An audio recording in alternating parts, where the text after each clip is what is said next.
നമസ്കാരം. ഫുക്രിയിലേക്ക് സ്വാഗതം.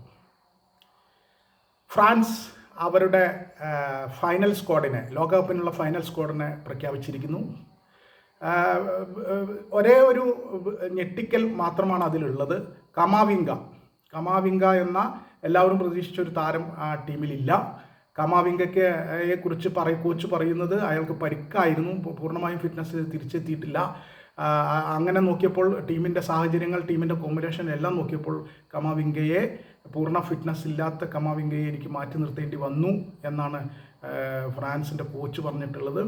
അതുപോലെ പൗലോ മുവാനിയെ നമുക്ക് ഓർമ്മയുണ്ടാവും. കഴിഞ്ഞ ലോകകപ്പിൻ്റെ ഫൈനലിൽ അവസാന ഘട്ടത്തിൽ മുവാനി അടിച്ചൊരു ഉഗ്രൻ അടി എമി മാർട്ടിനസ്, അർജൻറ്റീനയുടെ ഗോൾ കീപ്പർ എമി മാർട്ടിനസ് കാലുകൊണ്ട് തട്ടി അകറ്റിയത്.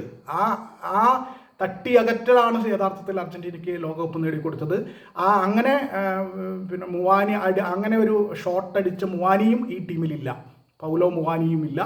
അതും നമുക്കൊരു ഫുട്ബോൾ ആരാധകർക്ക് ഒരു വേദനയായിട്ടുണ്ട്. അങ്ങനെ മുവാനിയും കമാവിംഗയും ഇല്ലാത്ത ഫ്രഞ്ച് ടീമിനെയാണ് പ്രഖ്യാപിച്ചിരിക്കുന്നത്. മുഴുവൻ പ്രതിഭകളാണ്. എന്താ പറയുക, ആദ്യം മുതൽ അവസാനം വരെ പ്രതിഭകൾ നിറഞ്ഞ ഒരു ടീമിനെയാണ് ഫ്രാൻസ് പ്രഖ്യാപിച്ചിട്ടുള്ളത്. അതിൽ സൂപ്പർ താരം കിലിയൻ എംബാപ്പെ ഉൾപ്പെടെ മുഴുവൻ താരങ്ങളുമുണ്ട്. അതിഗംഭീരമായ ഒരു ടീമിനെ ചൗമേനി അടക്കം, എംബാപ്പെ അടക്കം, തുറാം അടക്കം എല്ലാവരും നിറഞ്ഞു നിൽക്കുന്ന ആ ടീം. ഡെമ്പലയുണ്ട്. അപ്പോൾ ഇപ്പോൾ ക്ലബ് ഫുട്ബോളിലും ലോക ഫുട്ബോളിലും ഒക്കെ നിറഞ്ഞു നിൽക്കുന്ന മുഴുവൻ താരങ്ങളെയും ഉൾപ്പെടുത്തിക്കൊണ്ട് തന്നെയാണ് ഫ്രാൻസ് അവരുടെ ഔദ്യോഗിക ടീമിനെ പ്രഖ്യാപിച്ചിരിക്കുന്നത്. ഒന്നോർക്കണം, 2018 ചാമ്പ്യന്മാരായിരുന്നു. 2022 ഫൈനലിലെത്തി റണ്ണറപ്പ് ആയ ടീമാണ് ഫ്രാൻസ്.